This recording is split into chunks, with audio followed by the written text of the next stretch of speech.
Hello and welcome दोस्तों। आज की इस वीडियो में मैं बात करूंगा कि कल हमारा क्या व्यू होगा निफ्टी में और बैंक निफ्टी में।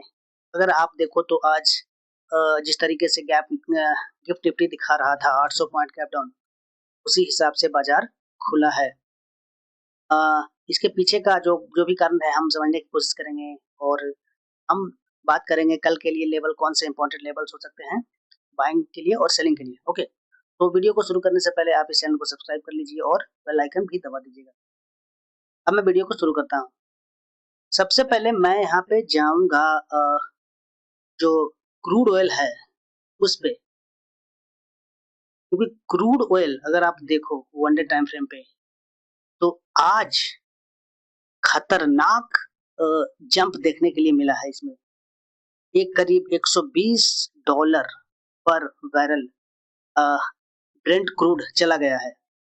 सबसे ज्यादा जो मार्केट को प्रभावित किया है यही क्रूड ऑयल किया है, क्योंकि क्रूड ऑयल ऊपर जाने का सबसे बड़ा जो कारण है वो है कि जो गल्फ कंट्री, जो मिडिल ईस्ट में जो देश हैं, कतर, बहरीन जो भी हैं, उन लोगों ने अपना जो अ, तेल का प्रोडक्शन है वो रोक दिया है, क्योंकि वो लोग बोल रहे हैं कि हम प्रोडक्शन करेंगे तो ज्यादा प्रोडक्शन हो जाएगा तो यहाँ से माल वापस नहीं जाएगा, तो दिक्कत हो जाएगी। ओके, और इसके साथ में क्या हुआ कि जो अमेरिका और इजराइल है वो ईरान के जो तेल डिपो है, रिफाइनरी है, वहां पे अटैक कर रहा है। इस वजह से प्रोडक्शन भी प्रभावित होगा।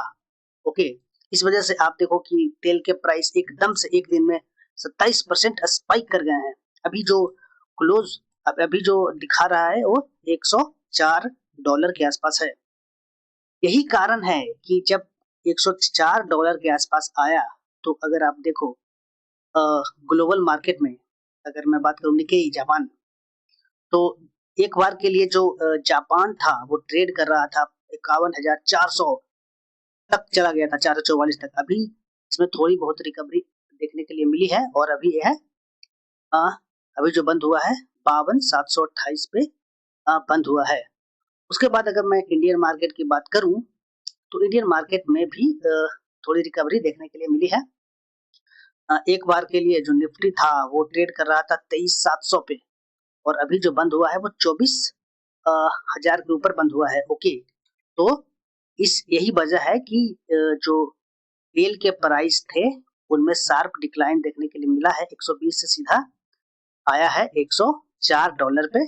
ओके, अब मैं बात करूंगा कि कल हमारा क्या लेवल होगा निफ्टी में। तो निफ्टी का चार्ट देखते हैं। ये वनडे का चार्ट है निफ्टी का। हमने एक लेवल लगाया था 25,850। हमने बोला था कि ये काफी ज्यादा इंपॉर्टेंट है। अगर बाजार इसके नीचे चला जाता है, सब्सटेंस कर जाता है, तो निफ्टी और भी नीचे आ सकता है, जो कि 23,230 के आसपास था सपोर्ट एरिया। फिर अगर वो टूट जाता तो ओके। तो अगर आप देखो कि आज 24,000 के ऊपर ये बंद हुआ है, वो काफी अच्छा साइन है बाजार के लिए। अ, देखना होगा कि जो बाजार है क्या इस गैप को भरता है या फिर से सेलिंग देखने के लिए मिलता है, क्योंकि बाजार में कुछ भी हो सकता है। आ, अगर एक नेगेटिव अगर कोई नेगेटिव न्यूज तो ऑलरेडी आ ही रही है वॉर से, एक पॉजिटिव न्यूज बाजार को जिस तरीके से 400-500 पॉइंट गैप डाउन खुलता है बाजार, उस तरीके से 400-500 पॉइंट ऊपर भी खुल सकता है। तो बहुत ही ज्यादा रिस्की है कोई भी पोजीशन होल्ड करके लेके जाना नेक्ड। अगर कोई भी बंदा अगर लेके जा रहा है तो हेज करके जरूर चलना। ओके, तो अब हम देखते हैं हमारा क्या भी होगा। सबसे पहले हमारे लिए 24,000 का एक इम्पोर्टेंट सपोर्ट होगा, 24,000 का। और ये जो आज का लो है उसको 23,700 हमारे लिए इम्पोर्टेंट होने वाला है। ओके, अब मैं इसे 15 मिनट कैंडल पे जाता हूँ।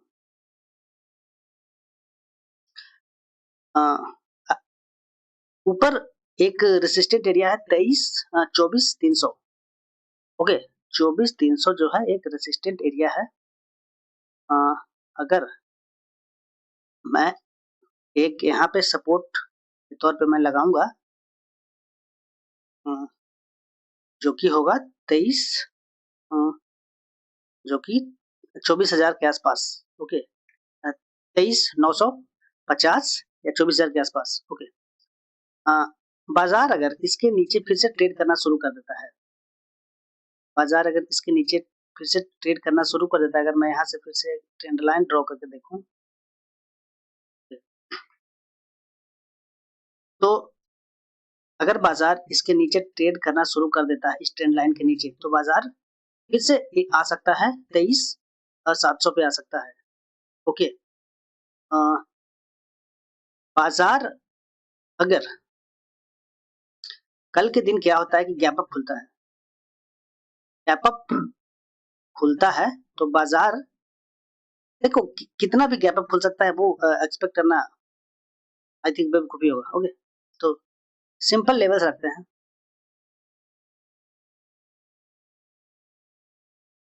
अगर बाजार इसके ऊपर खुलता है, जो कि आज का हाई है, आज का हाई 24,078.80 के ऊपर खुलता है, तो बाजार या तो स्ट्रांगली ऊपर जाना शुरू कर देगा और ये जो 24,300 है वहां तक जा सकता है। ओके, और बाजार क्या करता है कि यहाँ से गिरावट होता है और गिरावट के बाद ये जो आज का हाई जो रेजिस्टेंस सपोर्ट का काम करेगा, वहां पे सपोर्ट लेता है, तो वहां से बाइंग ट्रिगर हो सकता है और बाइंग ट्रिगर 24,300 तक आ सकता है। ओके, अगर ये इसको ब्रेक कर देता है, आज का जो क्लोजिंग है उसको ब्रेक कर देता है और बाजार इसके नीचे ट्रेड करने लगता है ट्रेंड लाइन के नीचे, तो एक नेगेटिव साइन होगा, बाजार फिर से कमजोर हो सकता है। ओके, अब मैं इसे थोड़े लंबे टाइम फ्रेम पे देखता हूँ, वन डे टाइम फ्रेम पे देखता हूँ मैं। इसको थोड़ा हटा देता हूँ अभी। ओके, अब फिर से क्या होता है कि बाजार गैप डाउन खुल जाता है और गैप डाउन काफी ज्यादा खुल जाता है। जैसे कि मैं बात करूं तो 300 पॉइंट के नीचे खुल जाता है, सीधा मैं बोलूं तो 23,700 के नीचे खुल जाता है, तो आराम से बाजार और नीचे आ सकता है। फिर बाजार के लिए जो सपोर्ट होगा वो होगा इस एरिया पे होगा 23, यहाँ पे मैं सीधा लगा देता हूँ। फिर उसके बाद 23 ये एरिया 23,200। ओके, उसके बाद 23,200 तक बाजार आ सकता है और नीचे एक गैप भी बना हुआ है, अगर 23,200 भी ब्रेक करता है तो ये बाजार इस गैप को भर देगा, जो 22,950 तक भी आ सकता है। ओके, अब डाउन साइड का सिनेरियो देख लेते हैं, क्योंकि बाजार में अगर आप देखो तो ज्यादा कुछ बायर्स को मिल नहीं रहा है, क्योंकि बाजार इतना ज्यादा गैप डाउन ही हो जा रहा है, क्योंकि इतना ज्यादा गैप डाउन ही हो जा रहा है, जिस वजह से कोई मूवमेंट होता ही नहीं है, बाजार साइडवेज हो जाता है, 100-200 पॉइंट के बीच में घूमता रहता है। अगर बाजार गैप डाउन हो जाता है, जो आज का लो था 23,700, तो गैप डाउन होने के बाद में या तो गैप डाउन होकर के नीचे आ जाएगा, वो आ, अच्छा सेटअप नहीं होगा। बेस्ट सेटअप क्या होगा कि बाजार क्या करे कि गैप डाउन हो और थोड़ा सा ऊपर जाए और आज का जो लो लगाया है वहां से रिजेक्शंस लेता है, तो बेस्ट होगा बाइंग के लिए और वहां से फिर नीचे बाजार आ सकता है। ओके, तो ये पॉइंट काफी ज्यादा इंपॉर्टेंट है स्ट्रेटजी, तो ये स्ट्रेटजी आप अप्लाई कर सकते हो। अब मैं बात करता हूँ कि बैंक में किस तरीके से कल मार्केट रह सकता है। बैंक्स अगर देखूं तो बैंक्स मुझे वीक दिख रहा है कि निफ्टी की अगर आप बात करो, निफ्टी में एक गैप डाउन खुलने से अच्छे खासे क्या हुआ कि ग्रीन कैंडल बन गया, लेकिन बैंक्स में ऐसा नहीं हुआ। बैंक्स में क्यों नहीं हुआ, क्योंकि निफ्टी में अगर देखूं तो रिलायंस जो था वो अभी 1% से ऊपर बंद हुआ है, तो इस वजह से रिलायंस ने ही निफ्टी को खींचा है।